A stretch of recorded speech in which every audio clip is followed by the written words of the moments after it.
Hello my beautiful Scorpio वृश्चिक राशि। हो कि आप सभी लोग अच्छे हैं और अपने लाइफ को एंजॉय कर रहे हैं। आज मैं आपको बताने वाली हूँ कि आपका 12 से लेके 22 जनवरी कैसा रहेगा।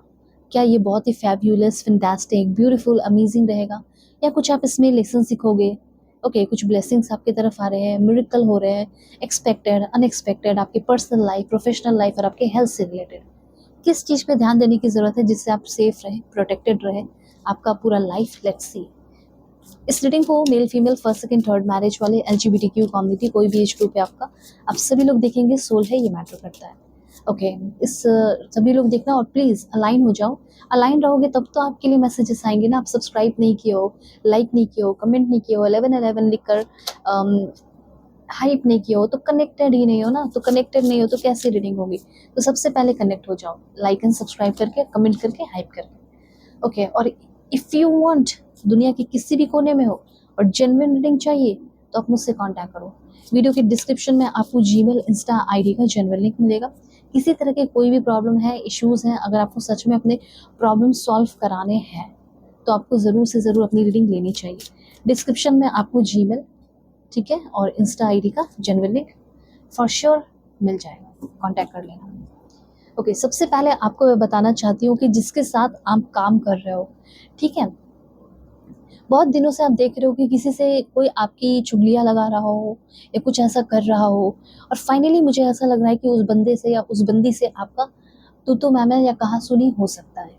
तो सबसे पहला पॉइंट यहाँ पे ये है कि जिसके साथ आप काम कर रहे हैं, डील कर रहे हैं, आपके बगल में बैठता हो या आपके ऑफ़िस में हो या आपको देखकर टॉन्ट करता हो, हँसता हो, आपके बारे में कहानियाँ बनाता हो, लोगों को मैनिपुलेट करता हो, मैं आपको बताना चाहती हूँ कि थोड़ा-सा केयरफुल रहना है, ठीक है? अब देखो, हो सकता है कि आप ऑफ़िस में काम नहीं करते, आपका बिज़नेस है। तो जिसके साथ आप बिज़नेस कर रहे हो, उनको लेकर भी फाइनेंस के मामले में आपको थोड़ा केयरफुल रहना है। पैसे को लेकर अगर आप बैंक में काम कर रहे हो, बैंकिंग सेक्टर में हो, तो पैसे-वैसे को लेकर थोड़ा मिसअंडरस्टैंडिंग हो सकता है। कोई क्लाइंट आ गया, कोई कस्टमर है, तो उनसे थोड़े इश्यूज़ हो सकते हैं। तो कॉन्फ्लिक्ट आपका मुझे यहाँ पे दिख रहा है। तो क्या कॉन्फ्लिक्ट करना चाहिए? नहीं, अंडरस्टैंडिंग रखना होगा। वही तो मैं बता रही हूँ आपको कि मिसअंडरस्टैंडिंग होगा, और वही मिसअंडरस्टैंडिंग आपको गुस्सा दिला सकता है, और गुस्सा इट मीन्स लड़ाई, कॉन्फ्लिक्ट। कॉन्फ्लिक्ट से बचना है। Okay, so there could be some misunderstanding with someone about money, पैसे को लेकर। अब देखो, हो सकता है कि कोई आपके पैसे ले लिया, ठीक है, और वो लौटा नहीं रहा है, वो आपसे समय माँग रहा हो, तो हो सकता है उसको सच में समय चाहिए, तो आपको थोड़ा समझना होगा। यही सिचुएशन आपका भी हो सकता है, ठीक है? तो जो भी है, पैसे के मामले में थोड़ा सतर्क रहना है, सिंपल सी बात है। मिसअंडरस्टैंडिंग नहीं करना है। मुझे ऐसा लग रहा है कि आपकी तरफ से ज़्यादा गलती हो सकती है पैसे को लेकर, थोड़ा-सा ध्यान रखो इस बात का। ओके, और ऐसा लग रहा है कि करियर के मामले में आपको थोड़ा करेजियस रहना पड़ेगा। फाइनेंस को करेजियसली आपको डील करना पड़ सकता है। ओके, नहीं तो अनसर्टेनिटी मुझे थोड़ी-सी दिख रही है, एंड हो सकता है कि कुछ गड़बड़ियाँ हो सकती हैं, मिसकैलकुलेशन आपसे हो सकता है। ठीक है, ये चीज़ मुझे यहाँ पे क्लियरली दिखाई दे रहा है कि कुछ मिस्टेक्स हो सकती हैं, लेकिन ये मिस्टेक एक तरीके से गुड साइन है, जिससे आप ओवरऑल फिर से एक नई शुरुआत करो अपनी ज़िंदगी की। कुछ भी मिस्टेक हो सकता है छोटा-सा, लेकिन वही मिस्टेक आपको एक बड़ा लेसन भी सिखाने वाला है। ये भी चीज़ है यहाँ पे। तो किसी चीज़ को जज मत करना। अगर मिस्टेक अगर हो रहा है, तो अपने आप को मत जज करना कि मैंने गलत कर दिया, मुझसे गलती हो गई, ऐसा कुछ नहीं है। ठीक है, थोड़ा-सा ध्यान से सोच समझ कर आपको चलना है।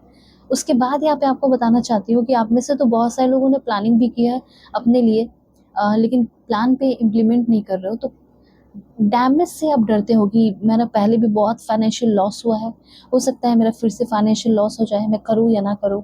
देखो, अगर आपको ऐसा फ़ील होता है कि मेरा फाइनेंशियल लॉस हो जाएगा, मुझे ये काम करना चाहिए या नहीं करना चाहिए, तो आपको ना किसी एक ऐसे इंसान की ज़रूरत है जिसकी हेल्प से आप आगे बढ़ो। आप सोचो, एक बार सोचो कि कौन है जो मेरे प्रॉब्लम को सॉल्व कर सकता है, और अगर कोई नहीं है तो मैं हूँ, ठीक है? आप मुझसे अपनी पेड रीडिंग ले सकते हो। लेकिन फिर से एक बार सोचो कि आपके अगल-बगल कौन है ऐसा जो आपको ग्रो करने में हेल्प कर रहा हो, और सच में मुझे ऐसा लग रहा है कि आपकी लाइफ में कोई ऐसा आ रहा है जो आपको आगे बढ़ने में, ग्रो करने में, आपकी करियर लाइफ में हेल्प करेगा। जो चीज़ें आप जैसे अभी कोई नए-नए प्लेस पे जॉइन किए हो और आप चाहते हो कि कोई ऐसा फ्रेंड बन जाए जो मुझे यहाँ के रूल्स एंड रेगुलेशन सिखा दे, समझा दे, बता दे, तो मुझे इतनी दिक्कतें ना आएँ। तो ये चीज़ भी है कि अगर आप कहीं नए-नए प्लेस पे गए हो, काम करना शुरू किए हो, तो ये चांसेस है कि कोई ऐसा मिलेगा जो आपको बहुत हेल्प करेगा है, ठीक है? या हेल्प करेगी। वो आपके ज़रूरी नहीं है कि सेम जेंडर की होगी। मुझे तो लग रहा है ज़्यादा चांसेस है कि अपोज़िट जेंडर वाले हो सकते हैं, ठीक है? ये चीज़ है। अब देखो, जैसे मुझे ऐसा लग रहा है इस टाइम आपको किस चीज़ की ज़रूरत होगी? सबसे पहले इस टाइम आपको पेशेंस एंड डिवोशन की ज़रूरत होगी, ठीक है? तो वो पेशेंस और डिवोशन यूनिवर्स जो है आपके अंदर डाल रहे हैं। पेशेंस अपने करियर लाइफ के लिए, डिवोशन अपने प्यार के लिए, ठीक है? अब डिवोशन आप बोलोगे मैं ही क्यों डिवोशन दिखाऊँ, मैं ही हमेशा प्यार करूँगी या मैं ही हमेशा प्यार करूँगा कि मेरे पार्टनर भी आके मुझसे कम्युनिकेट करे। तो मुझे ऐसा लग रहा है कि अगर आप रिलेशनशिप का जानना चाहते हो, तो आपके रिलेशनशिप में डिवोशन आपके पर्सन की तरफ से आपको दिखेगा। रीयूनियन होते हुए आपका रिश्ता मुझे दिख रहा है और आपके पर्सन जो आपसे दूर थे, समय माँग रहे थे, ये समय माँग के आपसे दूर थी या ईगो बहुत था, घमंड था, एटीट्यूड था और उनका प्राइड आप दोनों के कनेक्शन में आ जाता था। अभी वो बंदा जो बहुत ज़्यादा डिफरेंसेस भी दिखाया करती थी या दिखाया करता था, वो इंसान आपके बिना तड़प रहा है और वो कहना चाहता है या कहना चाहती है, I let my pride get in the way of our connection. इस बात का अफसोस हो रहा है और इस बात का भी इनको फीलिंग हो रहा है, I feel like a part of me is missing without you. और आपके पर्सन जो बहुत ज़्यादा डिफरेंसेस दिखाते थे, ऐसा नहीं हो पाएगा, वैसा नहीं हो पाएगा, इस टाइम वही बंदा या वही बंदी इक्वालिटी की बात कर रहा है आपके सामने, आपके साथ रिलेशनशिप में आकर। और मुझे ऐसा लग रहा है कि उनको ये फील हो रहा है कुछ अधूरा अधूरा सा, इसीलिए वो आपको चेज़ भी कर रहे हैं और वो कहना चाहते हैं कि अभी भी हमारे बीच में कुछ चीज़ें हैं जो कि सॉल्व नहीं है और मुझे डिस्कस करना है तुमसे, और वो डिस्कस करेंगे इस बीच में। ये चीज़ मुझे यहाँ पे क्लियरली दिखाई दे रहा है। ओके, ये काफ़ी ज़्यादा चांसेस मुझे यहाँ पे दिख रहे हैं। तो हो सकता है कि अगर आपके पर्सन ईगोइस्टिक है तो उनके अंदर का जो, आपको ऐसा लग रहा होगा कि 4 दिन हो सकता है ईगो ख़त्म हो जाए, फिर ईगो आ जाएगा, फिर मुझे ही मनाना पड़ेगा। तो ऐसी कोई बात नहीं है।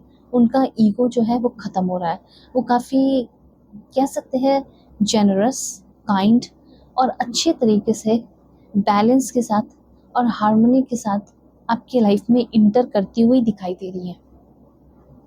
ये आप प्लीज़ मेल फीमेल अपने अकॉर्डिंग कर लेना, ठीक है? अब देखो, मुझे यहाँ पे ऐसा लग रहा है कि आपके जो पर्सन है वो आपकी बाहरी ब्यूटी को तो देखकर अट्रैक्ट हुए थे एक टाइम या हुई थी, लेकिन इस बार वो आपके अंदरूनी ब्यूटी से कनेक्ट हो पा रही है, ठीक है? अंदरूनी ब्यूटी से कनेक्ट हो पा रहे हैं। इसलिए वो शायद इस टाइम जो रिलीजन का डिफरेंस है, कास्ट का डिफरेंस है या कलर का डिफरेंस है, कोई भी डिफरेंसेस है, उसको वो कम्प्लीटली इग्नोर करके वो आपकी तरफ आते हुए या आती हुई दिखाई दे रही हैं। लव लाइफ को लेकर अगर आप परेशान हैं कि मुझे अब अपनी ज़िंदगी में, अपने लव लाइफ में क्या करना चाहिए, क्या नहीं करना चाहिए, क्या मेरे लिए ये इंसान सही है या नहीं, कंपैटिबल है या नहीं, इससे मेरी शादी होगी या नहीं, इसके लिए मुझे एफर्ट लगाना चाहिए या नहीं, किसी भी तरह का कोई टॉपिक है, you can book your reading. Video के डिस्क्रिप्शन में जीमेल है, ओके? जीमेल पर डायरेक्टली मैसेज कर सकते हो और इंस्टा आईडी का जनरल लिंक है, क्लिक करके आप कॉन्टैक्ट कर लो और अपना ख्याल रखना। God bless you, take care.